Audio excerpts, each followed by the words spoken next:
Dennis Smith. He is running for Attorney General as well, and I want you to give a warm welcome to him. Thank you so much.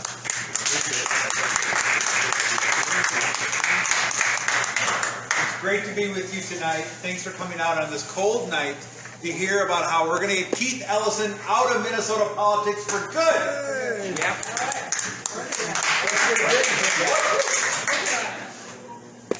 We've lost trust in our institutions, our government, the media, even some with each other. That's why I'm running for Attorney General, because I believe things can change if we make that change. Things can get better if we make them better. When I'm Attorney General, we're going to do three things. Number one, we're going to fight crime. I know something about the crime problem we're having in our city right now. When I worked at the legislature in 2014 at the Capitol, in May of 2017, after a long day of legislative hearings and floor debate, I went out to dinner with colleagues on Grand Avenue, not too far from here. At 10:30, walking back to my car, a criminal approached me and put a gun to my head and mugged me. I was fortunate to escape that without any physical harm. But the emotional harm I have dealt with every single day since. It's the same emotional harm that our fellow residents in St. Paul, in Minneapolis, and all the suburbs deal with every single day. Every morning, I open up the paper. I still actually read the physical paper. And we see what happened the day before. We see how many people were shot in St. Paul. How many people were murdered in Minneapolis. We know a couple of weeks ago, St. Paul released they're at an all-time high for the number of homicides in their city. A record in the city of St. Paul. We're this close to Minneapolis. In 1995, you might remember, Time magazine came out with a cover. We thought it was going to be something good. We were hoping. What'd they call us? Murder activists. Murder activists. It is shameful and it is embarrassing as to what's going on in our city. We have carjackings every day. Every day. People have become immune to it. It is so common. That will stop when I'm Attorney General. We're going to fight crime. We're going to support the police. I mean, we actually are going to support the police. We're going to get funding for more police to close that hiring gap they have. We're going to work with the county attorneys, all 87 of them, whether they agree with us or not. And we're going to support them and let them do their job. We're not going to take their job away from them. We're going to let them do their job. We're going to support them. And we're going to get the judges to stop this nonsense, low bail, no bail they're doing. How do you do that? Ask me that afterwards. Okay. Yes, I've got an answer. Okay. And it's a good one. Number two, I'll fight the broken machine. When our Secretary of State changes the election rules halfway through the game, I will stand up and fight for you, Minnesota. In our state, everybody's vote counts. Just once. When our governor illegally says you have to wear a mask, I will stand up and fight for you. When our president says you have to take a vaccine, if you work for a company that has 100 employees, I will stand up and fight for you. Oh, and the richness of that rule. If you fire just one person, if you're down to 99, you don't need to take the vaccine. That makes a lot of sense. And of course, our Congress people, they exempted themselves. If you're a congressperson, you don't need to take the vaccine if you don't want to. The same right we all have, by the way. You don't have to take the vaccine if you don't want to. I will not let the government force that on us. I will stand up and fight. Number three, I'll always fight for you, for every Minnesotan, for everyone in this room. I'll never favor corporate America over Minnesota Main Street. Never. When they try to bring that CRT, the theory of critical race I call it, try to bring it into our classrooms, I will stand up and fight for our children. That's not the place for it. When big tech comes, tries to silence our voices because they don't like what you say on Facebook, or they don't like what you say on Facebook. But these people over here that have a different thought process, that's okay, they can stay on Facebook. I will stand up and fight for your First Amendment. And the cybersecurity thugs, the new modern day mafia, This doesn't get a lot of attention. Companies don't want it on the headlines. But we have these international thieves that are stealing the computer systems of our businesses, and they're holding them hostage for millions of dollars. That will end when I'm Attorney General. And our Constitution, our blessed Constitution, I will stand up and fight for our federal and our state Constitution. It will be supported when I'm the Attorney General. Every chapter of my life has prepared me to be Attorney General. I grew up not too far from here at White Bear Lake, just up the road. My dad was a milkman. Does anyone remember the milkman? Oh yeah. Oh, yeah.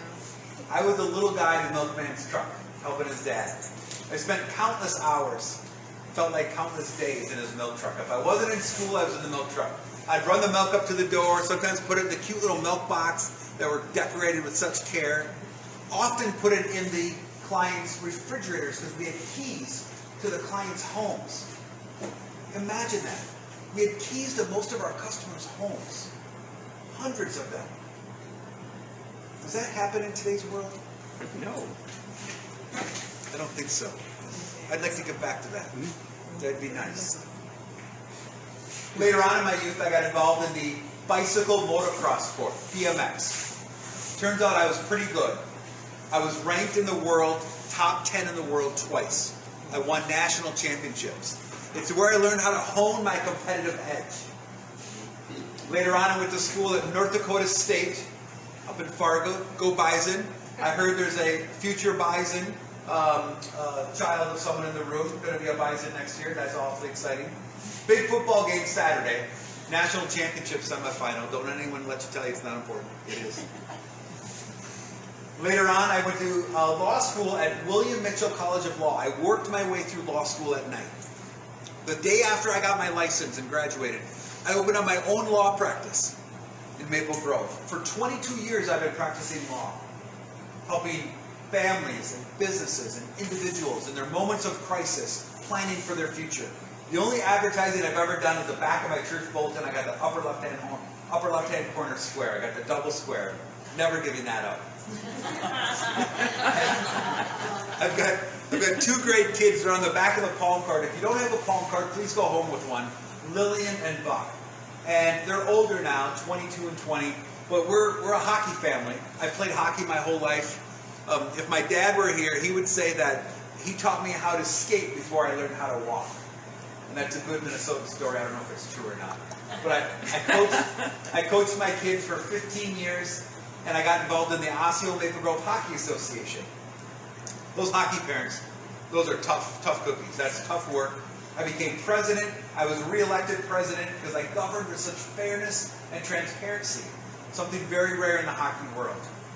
Someone on the board joked that it's more difficult to be the association president than it is to be a legislator in St. Paul making laws for all of us to live under. I was fortunate to find out if that was true. In November of 2014, I won my election. I became a member of the Minnesota House of Representatives. It was a high honor to be in that building. I fought for those that can't speak for themselves. 100% voting record with MCCL. I fought for our Second Amendment. 100% voting record with Minnesota GoPro. I chief authored the largest business tax cut in the history of the state of Minnesota. Still stands now. I set a record number of bills signed by a governor. I was a legislative leader. I was a bridge builder. Our problems that we're facing, they're not intractable. There are solutions, but we keep running the same candidates over and over again. Repeat candidates in our state, and really every state, if you look at the numbers, don't work for statewide races. Our candidates just keep running the same thing over and over again. Does anyone in the room know how many statewide races we've lost in a row? Nope. All of them, a lot. The number's 25. 25 times in a row we've lost. Now, I'm a person of the law. I'm not a mathematician. But they tell me 0 for 25 is not very good. Does anyone in the room know how long it's been since we've had a Republican elected Attorney General? Since the 50s. Very close. Not quite the 50s. The 60s, in between. 1966 was the last Republican elected Attorney General, Douglas Head. It's been 56 years. The damage to our state, to that office, 56 years of control. That has to stop. It will stop next year. Next year we're running a candidate that can appeal to all parts of the state. The greater Minnesota, the suburbs, and St. Paul and Minneapolis as well. How we're going to win the suburbs? The key battleground? I know how to do that. When I was in the legislature, I represented Maple Grove and Osseo. Osseo is just a little bit, 4% of the district, but they love when I say their name. So I represented Osseo too. The true suburban purple district. Quintessentially purple. In 2016, when Hillary Clinton faced off against candidate Trump, Hillary Clinton won my district decisively. It's a purple district, and I beat her by quite a bit. But what that means is that people voted for me that don't agree with me on every issue. That's rare in politics, that we have someone to say, I don't agree with you on every issue, but I trust you that you're going to go to the Capitol and do what's right for us. That's how we win the suburbs. I have a proven track record for that. And in St. Paul and Minneapolis, we have 17 minority groups identified. And we have key leaders in all of them that's going to drive up the voter turnout in St. Paul and Minneapolis. That's how we're going to win. Also, we're using technology that's never been used before in a statewide race. I'm proud of my veteran campaign team. I'm proud of every single member of my campaign team. We have a member on our team that was part of the Youngkin victory from Virginia. Remember the Virginia results from last month? Governor and Attorney General won a purple state. When Scott talked before about how to expand that map, it's unfortunate, but the reality is there's more Democrats than Republicans in our state. We just can't everyone go vote their party and expect a different result.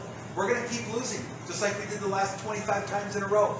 We need someone that can pull the independents in, that can get the lean Democrats on their side. That's this candidate. I can do that. A few weeks ago we had a fundraiser, probably more than a few weeks ago now, a couple months ago, we had a fundraiser in a Democrat neighborhood in Minneapolis. Only Democrats came. Half of them said, Dennis, I haven't voted for a Republican. And I was thinking, ... Are they going to say like, in a cycle, or in 2 cycles, or 8 years, 10 years? What are they going to say? Never. Never. They've never voted for a Republican. I was the only person speaking. It said, come meet candidate for Attorney General Dennis Smith. He's a Republican. And they came. 2/3 of them wrote us checks. Now, I love raising money, and that's a part of this whole business, and I'm pretty good at it. But raising money from Republicans is fun. Raising money from Democrats, oh, that's really fun. And they said, you're reasonable. You're giving us hope. You're giving us a chance that you're going to act with fairness and transparency, and you're going to hold the criminals accountable in our state. I'd like to close with a good story representing the faith that people have in this campaign. We talked about Douglas Head in 1966 was the last elected Republican Attorney General. I found his widow, sweet Martha. We had coffee for an hour and a half. It was a long coffee. And while I'm good asking people for money, I did not ask her for money. I was very appreciative that she spent time with me. At the end of our meeting, she wrote my campaign a check without me asking. And she said, Dennis, you have given me hope that this time the Republicans are running a candidate that can appeal to everyone in the state, and you'll succeed, my sweet Douglas. I have the temperament to go toe-to-toe with Keith Ellison. I do not crack under pressure. I'm Dennis Smith. I'm asking for your vote. I'm tough, I'm fair, and together we're going to get Keith Ellison out of Minnesota politics for good. All right. Yes. All right.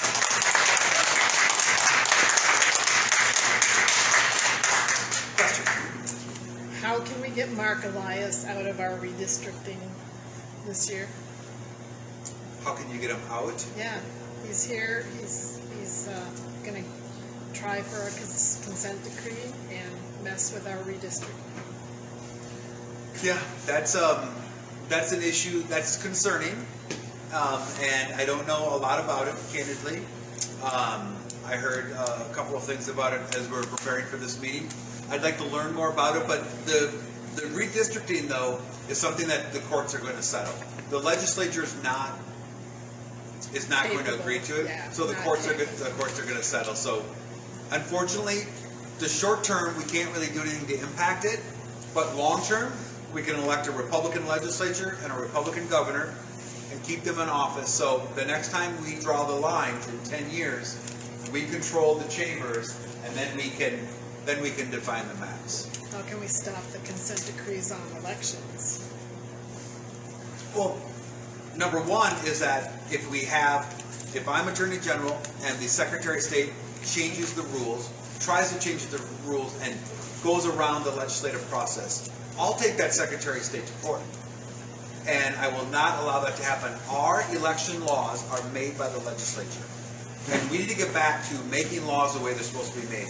We saw what our governor did. He was making up laws on his own, and the Attorney General was letting him during COVID. Yep. And that's going to stop.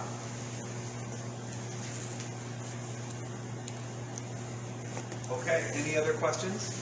There was one over there that you were going to get back to. Oh, yes. Yeah, the question about the judges with the bail. Yes. Right, the judges with the bail, but how can we stop that? Yes, right, because there's let the right out. Yes, and you want more bail, I'm assuming, right? More bail, more Yes. criminal behavior. I do too. I just wanted to make sure I understood your question. Yes. So, the first thing we're going to do is we're going to create a list of all the judges that have allowed criminals out for low bail or no bail. And I'm going to call them. I'm going to say, you need to stop this. You're not following the rules. And if they don't stop it, and some won't, then I'm going to the large megaphone that the Attorney General has, and I'm calling them out. And I'm saying, everybody, this judge right here, Judge John Q. Judge in this county, is not doing their job. They're let this criminal out with this bail. This crime was committed. That's going to create pressure on them like you can't imagine. Now, I'm not advocating that mobs go to legislators or political people's or judges' homes. I don't think that's right. But it is certainly right and certainly allowed to call their office and to send them letters and say, you're not doing your job, we're holding you accountable for it. That accountability goes both ways, and we're going to do that. The other thing we're going to do is we're going to run someone against them. In my county, across the river, 43 judges were up for election in 2020. Guess how many had a challenger? Zero. So if we're not holding them accountable, and we're never running against them to keep them honest, Yep. and we know they don't see the world like we do, we're not too surprised when they're not doing what they're supposed to be doing. So we run someone against them. And how that starts is great groups like this. You guys find someone who wants to be a judge in your area, and you say, we're going to help you win. We're going to take up a collection for a little money. We're going to help you buy some lawn signs. We're going to find a place to put them. We're going to go door knock. We're going to go telephone call for you. You guys know who the conservatives are around here. And you help that. These judges are easy to beat because they have gotten soft. They haven't had any competition. Competition makes us better. And that is possible. We do that once or twice. These judges are going to know that we're not going to tolerate this. Okay. Dennis, I have to say, I remember those cute little tours with milk cartons, and you're way too young for that. Well, I was the little guy in the truck. I remember that. Yes, yeah. My dad was a milkman for 45 years. It was pretty great. Just right in pretty close to this neighborhood. Just yeah. So here and then there. I've read several times that lawyers are afraid to challenge judges in the election because they're worried about what happens if they don't win and end up facing it in court? Is there any truth to that? I'm sure there is. You know, maybe a little, but go ahead. So what we need is lawyers with some backbone. I was just going to say, yes, but as Scott talked before, we're being tested right now, our society. Every single one of us. Our governor, the president, the attorney general, we're all being tested. And this is an opportunity for us to look deep in ourselves and say, what are we willing to do to help turn society around? Are we willing to take a little bit of heat, or maybe take some unpleasant rulings, or get some flack from somebody, or have your neighbor mad at you? We need to come together and we need to stand up and fight, because this is not the country that we grew up in. Things are absolutely deplorable what's going on right now. And I think those people are out there. I know one is standing right before you that has gone under incredible personal attack, professionally and personal. I'm willing to do it, sir, because I believe in this state and I want to make it better. There are others out there. You all took a step to be here tonight, and I know you guys come here often. This is a part of it. This is how we turn the state around. Keep showing up. Let's stay involved. Yeah. Now, the other issue we found though is a judge may decide to lower the bail, but if you have the prosecutors who refuse to issue a crime, prosecute, charge, like's happening in St. Paul, Minneapolis, California and everything, here's the other issue. I mean, a judge has no option to do anything with bail when they don't get to even see the criminal because they're let go.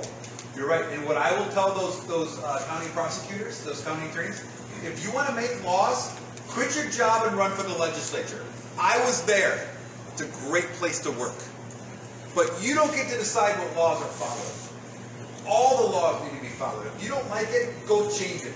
But you need to prosecute the criminals. We know, anyone who has children knows that old adage, if a child does something wrong and you don't correct that behavior, they will do it again. We're seeing this with criminals. Someone asked me on the trail a few days ago about how many people that were involved in the riots in Minneapolis do I think were prosecuted? None of them. Zero. Yeah, There's about half a dozen. it's not zero, but it's closer to a very small percentage. That's the wrong message. That's why we have 14-year-olds hijacking people as they wait at a stoplight in broad daylight in Minneapolis. And in all of our suburbs, the smash and grabs with the mobs. We're at a critical moment. When I talked about earlier about how we've lost trust in our institutions and our government, that is real. I feel it every day. I see it in people's eyes. Everywhere I go, I hear it in their voices. I know you guys do too. Let's stick together. Let's go out there. We can win this. We can win these races. We have to. Any other questions? Dennis, how many people work in the Attorney General's office, and what number can be dismissed? Yeah. So the numbers fluctuate, but about 200. And there is 200 attorneys? nope, a little bit less than that are attorneys. There's quite a bit of administrative support, but the Attorney General has the ability to create their own team and have and they can hire and release attorneys as they see fit. So how many can you dismiss if you win? How many are you stuck with? Yeah, you could release all of them if you wanted to, and that would be a mistake. Someone in this race, one of my opponents, said last election that he would fire every single attorney. And Doug Wardlow should not have said that. That is wrong. He has since retracted that. I wonder if he still thinks that or not. But that's not the way. Our state is purple. We don't like it sometimes, but we have a purple state. Half of our Congress people are Republicans, half are Democrats. The House goes back and forth. Right now it's a 4.4 person majority for the Democrats. The Senate's controlled by one member. We used to have balance in the executive branch when we ran candidates that could appeal to all of Minnesota. we're going to fix that next year when I'm Attorney General. But my question when I'm Attorney General isn't going to be to someone, what's your party affiliation? You're fired if you say the wrong word. It's going to be two things. Are you the best attorney you can be? Are you the best attorney to represent Minnesota? And will you follow the direction of me, of the Attorney General? Because I don't really care what their politics are. I care that they're a great attorney and that they will do what I ask them to do. The ones that don't, they're going to find new employment. But it's okay to have Democrats in the Attorney General's office. There's a lot of institutional knowledge. There's a lot of great attorneys there. And we used to have... Do we need all 200? I'm sorry? Do we need all 200? Well, no, I'm a small government person. Yeah. Some in this race, one of my opponents, Doug Wardlow, he wants to expand the office and grow government, which is weird because conservatives, we want to shrink government. But no, I don't think we need all 200. But 25 years ago, we used to have national prestige in the Attorney General's office. We were admired by other states in the country. It doesn't happen anymore. We're not admired. There isn't prestige. I want to rebuild that prestige in that office and have that national admiration. So that's my view as well when I think about the staffing in the office. What are we going to do about making our elections fair? I mean, it's so deplorable what's happening, and it's so sad that you can't count that your vote is going to be your vote. Right. And that people who shouldn't be voting are voting, and I mean, it's all so messed up. When we don't, that's a great question, thank you. When we don't feel safe on the streets, when we're worried about being shot or being mugged as we walk out to our car, and our election, our vote in the election, we're not sure if it matters, the experiment in our country is over. We have failed. It is critically important. And let everyone make there no confusion. When I'm Attorney General, if you break the election laws, you're going to jail, period. How we get there? There's a few things. The options aren't great. We need more election judges. You guys probably have heard the stat. We had a 7-to-1 disadvantage against the Democrats. They had 20,000 election judges on election day. We had 3,000. That's not good. We need more people to volunteer. And we need volunteers in the Twin Cities. People that want to volunteer, like up in greater Minnesota, they need to drive down here and come to your neighborhood and my neighborhood. I used to be one, and they would send me to St. Cloud because I lived in Maple Grove. It's relatively close, and it's needed. It is that can make a difference. But also, we need to hold the Democrats accountable and not let them change the election rules right before the election, like happened last time. How do we do that? Well, when you're not in power, it's hard. And part of that answer is that elections have consequences. We let Steve Simon win in 2018, and we saw a consequence of that. That he did that, and then we didn't have a Republican Attorney General there to hold that Secretary of State accountable. So we need to be in positions of influence. But the other thing we can do, and this is the easiest thing of everything I mentioned, there's about a 25% reduction in vote from the presidential year to the non-presidential year. So this in 2022 is a non-presidential year. If we go out and vote like it's a presidential year, we will win. Yeah. Because regardless how much they cheat, our numbers will surpass that. Yeah. So that means that everybody on your block in your neighborhood, and everyone's block, we go grab our neighbors and say, let's go vote. If someone needs a ride, you pick them up if they're not feeling well, and you drive them there. That's what the Democrats do. They just simply outwork us. And if we apply the same effort, the tide is there between Virginia and how we feel in our state. We will win a lot of seats. I know we'll win the Attorney General's office, and then we can start to make changes for the next election and the next generation. Dennis, are you aware of any election crimes in Minnesota that has resulted in jail time for anyone? I'm not, and I haven't studied the issue. I've heard anecdotal about crimes happening. and that the evidence wasn't sufficient to go forward, or, you know, Nobody goes to jail. yep, right, and that goes to the accountability piece that we're talking about. That needs to change, exactly. And sometimes the investigations aren't even, don't even happen. I mean, there are some Minnesotans that claim, I mean, Doug Wardlow works for Mike Lindell. Mike Lindell says he has all this evidence that all these crimes were committed. And I say to them, share it. Show us that evidence. Let's go to court. And let's go to court and try to win these cases, because just saying you have evidence that crimes committed doesn't really help us out. And meanwhile, on Facebook, they're interviewing people that are saying, "Oh, I'm going out and collecting ballots." I mean, Right. they're showing the corruption right on Facebook in the Somali communities, and Somalis are standing up and saying, "This isn't why we came to Minnesota. We came to Minnesota because we wanted to have a fair government." Right. You know, so I mean, it's just so crazy. So if there aren't any other questions, if you have any other, I'll be around for a little while afterwards, and I want to tell you how much I appreciate your time and listening and thinking about this campaign. This is an important race, and I firmly believe I'm the only candidate that can beat Keith Ellison. And if you like what you heard tonight, and you want to be part of making history and really making a change in this state, get involved in my campaign. We've got all these fun things. We have social media. We're redefining how social media is being used and how technology is being used. If you want to learn more about that, call me and I will tell you about it and get involved. Follow us on social media. Ask for a t-shirt. We have the best t-shirts in politics. Mary's wearing it right now. Just put your size down here next to your name and I'll deliver it. And yes, and Mary will deliver it.